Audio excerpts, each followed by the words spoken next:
Mas o que nos interessa, como é que a palavra de Deus trata essa questão? Será que é influência do meio? Será que essa postura que confunde a distinção de sexos que foi traçada por Deus é uma questão apenas de influência do meio, de influência familiar? Ou será que é determinismo genético? E todas essas possibilidades aqui, elas têm sido colocadas em tratados psicológicos, científicos, alguns dizendo não é o meio que faz com que as pessoas tenham uma atratividade por pessoas do mesmo sexo. Outras dizem, não, isso é uma questão genética. Hoje em dia, os próprios homossexuais rejeitam essa questão de determinismo genético, mas é muito comum nós ouvirmos a argumentação de alguém dizendo, e principalmente já vi isso no meio cristão, dizendo, eu não posso fazer nada, eu nasci assim. Ora, o que seria isso, um determinismo genético? Não é? Ou será que é uma opção de vida? Essa é a forma como que tem sido abrigada pela comunidade LGTB, dizendo, você não tem nada com isso, essa é a minha opção de vida e eu tenho a possibilidade de optar para que sexo eu desejo ser. Não importam as barreiras biológicas ou psicológicas que existam naturalmente na distinção entre os sexos, mas essa argumentação ela é muito frequente, né? É uma opção de vida.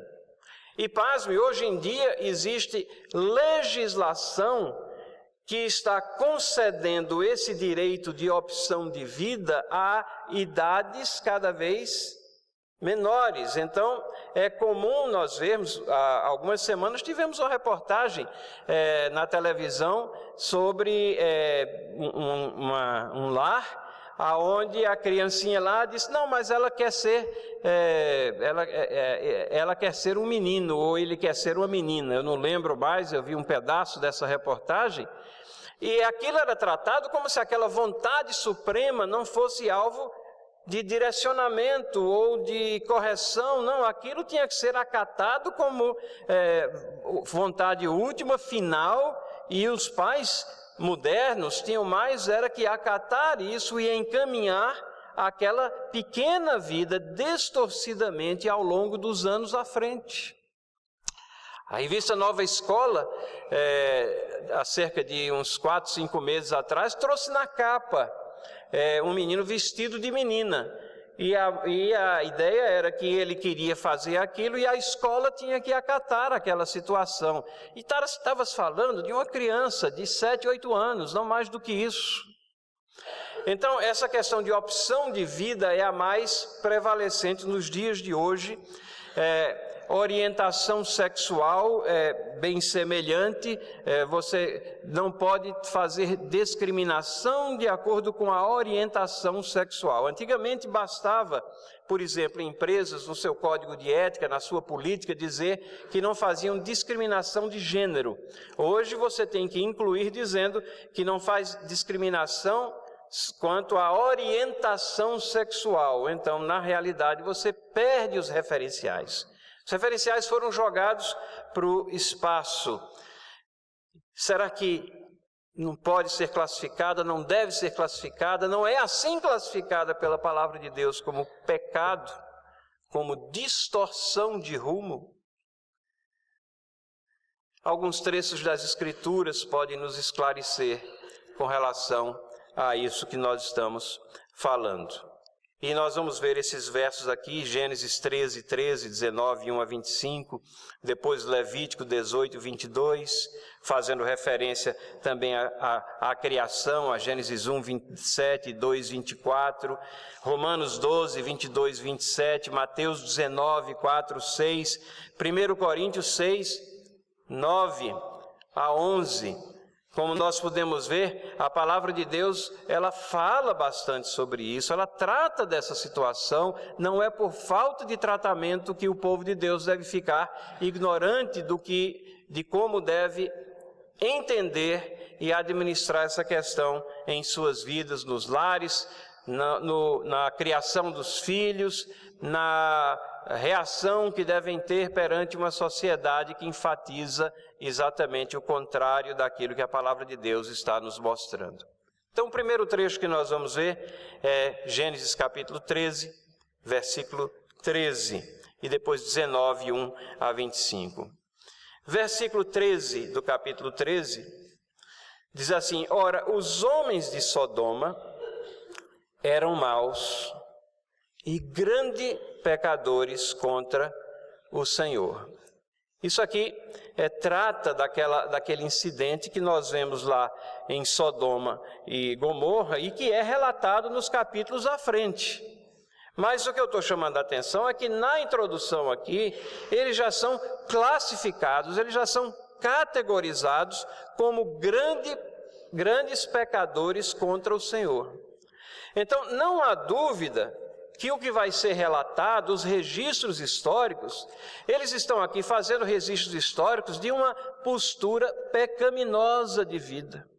Uma postura que é contrária à criação, à orientação de Deus.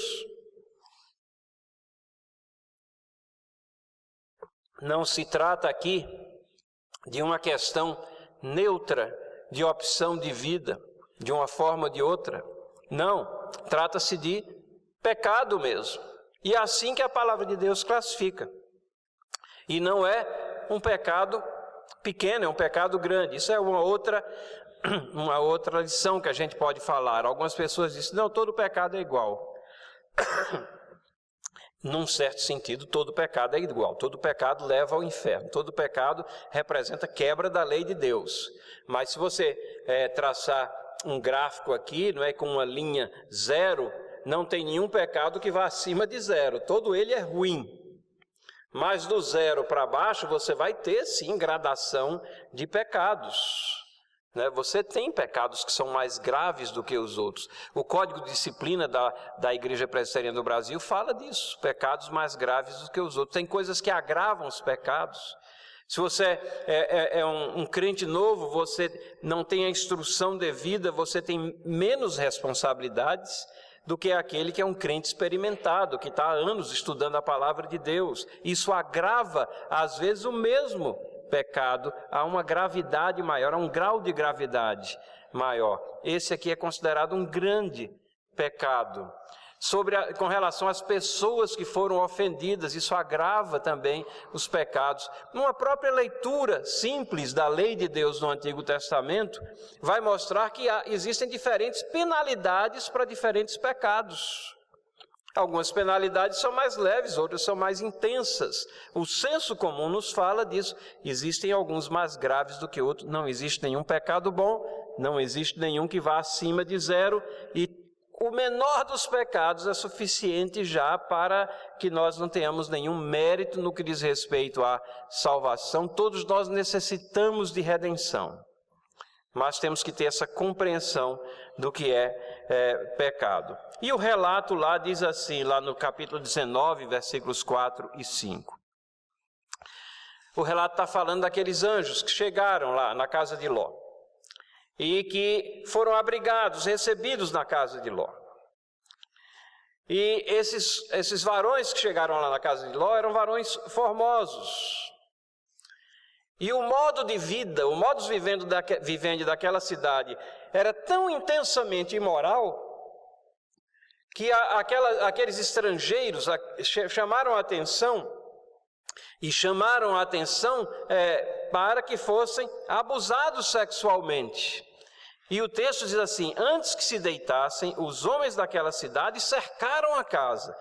Tentem projetar essa situação, uma casa cercada, e os homens de Sodoma, veja, tanto os moços como os velhos. Era uma situação endêmica, generalizada. Sim, diz o texto, todo o povo de todos os lados chamaram por Ló e lhe disseram: onde estão os homens que à noitinha entraram em tua casa? Traze-os para fora a nós, para que abusemos deles. Exteriorização do pecado que já estava no coração de cada um deles. Concretização carnal de um pecado que já estava dominando aquela sociedade, aquela cidade, aquele meio. Aquele meio que era tão pecaminoso, tão pecador, que Deus retira Ló daquilo e destrói. O julgamento de Deus cai sobre aquela cidade. É essa cidade que dá nome à postura, chamando de sodomia. Tem as suas raízes aqui filológicas, né, no nome da cidade. E nesse meio aqui vivente dessa cidade que a classificação diz que os homens lá eram maus e grandes pecadores. Essa é a forma que a palavra de Deus aborda essa situação. A palavra de Deus não alivia essa questão. E a palavra de Deus, ela contém princípios que são imutáveis. Ora, roubar era errado no passado, continua sendo errado agora. Adulterar era errado no passado, continua sendo errado agora. O homossexualismo era errado no passado, continua sendo errado agora. Não há mudança nisso. Levítico 18, 22, fala claramente, dentro da codificação civil e penal que o Estado de Israel recebeu: com o homem não te deitarás como se fosse mulher. É abominação. É uma coisa abominável. Tente qualificar o que acontece nos dias de hoje dessa forma. Tente qualificar a parada que está acontecendo, onde tanta suposta alegria está sendo extravasada lá, dizendo isso é uma situação abominável. Você vai ser rotulado de homofóbico. Você está apenas retratando a compreensão que Deus transmite a você sobre essas questões. Deus explicita através de Moisés várias formas de desvios sexuais, aqui em Levítico 18. Situações que fogem ao plano original. E ele começa a relatar, e todas elas são chamadas de abominações. Ora, Deus é o criador da sexualidade, Deus é o criador do homem, da mulher, Deus é o criador do ajuntamento em uma só carne, que é o casamento. Deus tem a forma correta de expressão da sexualidade, que é no casamento. E ele classifica os desvios dessa norma como abominações.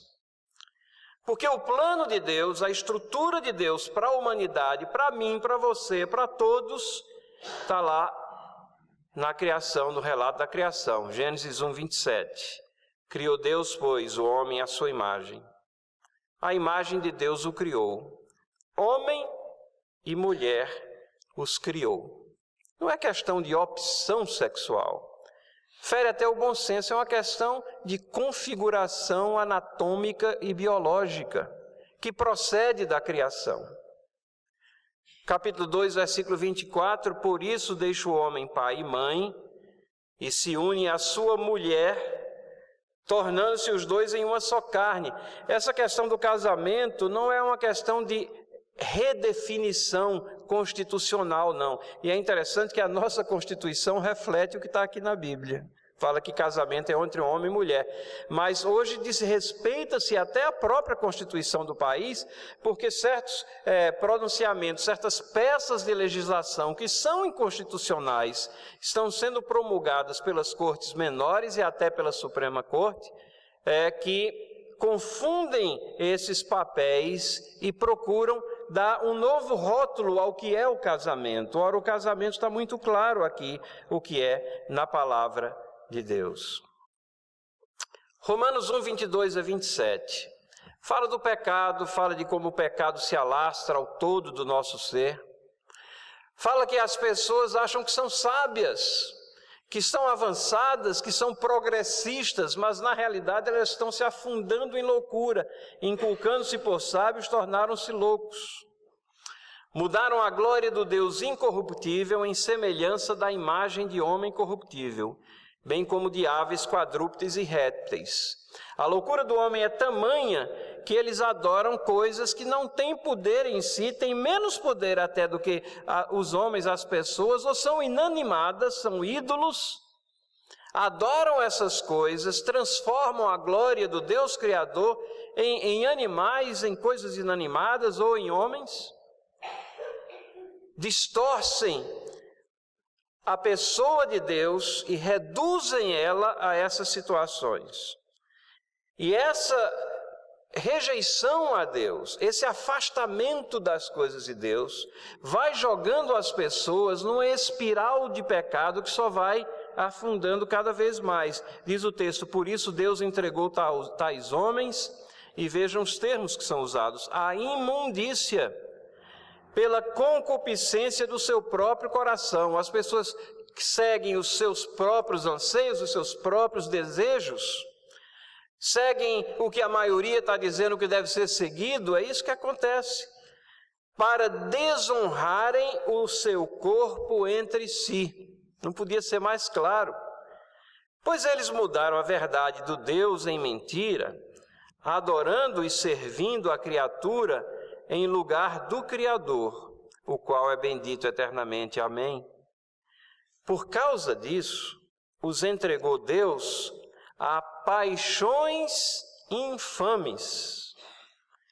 E aí, se nós vimos ontem, especificamente falando da questão do relacionamento de homem com homem, Romanos não mede palavras aqui, fala da questão do relacionamento de mulheres com mulheres, diz aqui, porque até as mulheres mudaram o modo natural de suas relações íntimas por outro, e aí o texto diz assim, contrário à natureza. Semelhantemente, os homens também, deixando o contato natural da mulher, se inflamaram mutuamente em sua sensualidade, cometendo torpeza, homens com homens, recebendo em si mesmo a merecida punição do seu erro. Mateus 19, 44 a 6. Jesus Cristo está aqui sendo interrogado pelos fariseus, tentando apertá-lo e fazendo perguntas capciosas, tentando fazer com que ele se enrosque nas respostas, mas a sabedoria de Jesus, obviamente, está acima daquela dos fariseus. E eles estão perguntando sobre dissolução do casamento. Jesus Cristo leva o pensamento deles a exatamente aquilo que firma o casamento, a origem. Como é que começou tudo isso? Ele disse, não, vocês não leram, vocês não têm lido, que o Criador, desde o princípio, os fez o quê? Homem e mulher. E disse, por essa causa deixará o homem, pai e mãe, se unirá a sua mulher, tornando-se os dois uma só carne, de modo que já não são mais dois, porém uma só carne. Portanto, o que Deus ajuntou, não separe o homem. E Jesus, ao afirmar isso, ele reafirma os parâmetros colocados na criação. Paulo, falando lá em 1 Coríntios 6, 9 a 11, diz assim, não sabeis que os injustos não herdarão o reino de Deus? Não vos enganeis, nem impuros, nem idólatras, nem adúlteros, nem afeminados, nem sodomitas, nem ladrões, nem avarentos, nem bêbados, nem maldizentes, nem roubadores herdarão o reino de Deus. E aí ele adiciona, veja que coisa, e por isso é que nós temos a palavra de esperança, nós temos a única palavra de esperança. Ele diz assim, tais fostes alguns de vós. Mas vós vos lavastes, fostes santificados, fostes justificados em nome do Senhor Jesus Cristo e no Espírito do nosso Deus. É o poder de Deus que liberta de práticas pecaminosas, quer seja adultério, avareza, bebedeira, blasfêmia, roubo, as coisas que demonstram claramente a quebra da lei de Deus, que demonstram atitudes e posturas pecaminosas nas vidas. Essas coisas são lavadas pelo sangue de Cristo, são cobertas pela justiça de Cristo, de tal maneira que Deus olha para pecadores e não importa a intensidade do pecado, porque a graça é maior do que o maior pecado. Deus olha para o pecador redimido, contrito, aquele que tem Cristo como seu Salvador e Espírito Santo no seu coração, ele olha para ele e ele vê a justiça, a pureza de Cristo Jesus. Mas Paulo fala muito contundentemente, dizendo: tais fostes alguns de vós. Como é triste nós vermos nos nossos dias pessoas querendo e fazendo isso, abrindo, igrejas gays, igrejas de lésbicas, igrejas de homossexuais, igrejas disso, daquilo. Não querem colocar isso no passado, não. Mas querem continuar com uma postura de vida presente e, ao mesmo tempo, abraçar a terminologia, termos uma pincelada de cristianismo misturando, fazendo uma coisa eclética, que é abominável aos olhos de Deus, porque é Ele que classifica essa postura comportamental como sendo pecado. Deus busca adoradores, aqueles que o adoram em espírito e em verdade, e isso passa pelo arrependimento, como aconteceu lá com a mulher samaritana que fala da sua situação irregular, e Jesus Cristo disse: você disse isso com honestidade, reconhece o arrependimento nela, e então ali vem a salvação àquela vida, àquela alma. E nós não somos homofóbicos, mas nós somos transmissores do amor de Deus e dessa palavra de resgate. Nós somos os transmissores da esperança. Mas isso não quer dizer que nós tenhamos que concordar com o modo de vida que é rejeitado por Deus. Que nós não tenhamos convicções nessas áreas. Que nós não enxerguemos o casamento como Deus o enxerga, que nós não tenhamos a percepção de que essa situação ela é destrutiva da sociedade, da estrutura da família e de tudo mais. Quando nós lemos todos esses textos aqui que nós colocamos, isso é apenas uma fração dos textos que fala de pecados sexuais. O que é que nós vemos aqui? Que a Bíblia sempre apresenta o homossexualismo como sendo vergonha, como sendo abominação, como sendo perversão. E como cristãos, nós não temos outra alternativa coerente, a não ser identificarmos essa prática como pecado. Sodoma e Gomorra foram destruídas pela promiscuidade sexual. Promiscuidade que se alastrava, obviamente, em todos os sentidos, mas inclusive entre pessoas do mesmo sexo, daí, como nós já vimos, a origem do nome sodomia para a prática homossexual. E toda aquela sociedade, como diz o texto, foi envolvida nessa dissolução. A gente vê como uma sociedade ela é afetada pela ausência de moralidade que ela tem nos seus marcos regulatórios. A gente consegue perceber isso como povo de Deus? Será que nós conseguimos perceber a importância que nós temos de ser sal da terra, luz do mundo, de ter o contraste evidente, não de ser politicamente correto, não de ser socialmente aceito pelo nosso discurso eclético e que acomoda essa visão da nossa era, mas por termos diferenciais, marcados, profundos, firmados na palavra de Deus?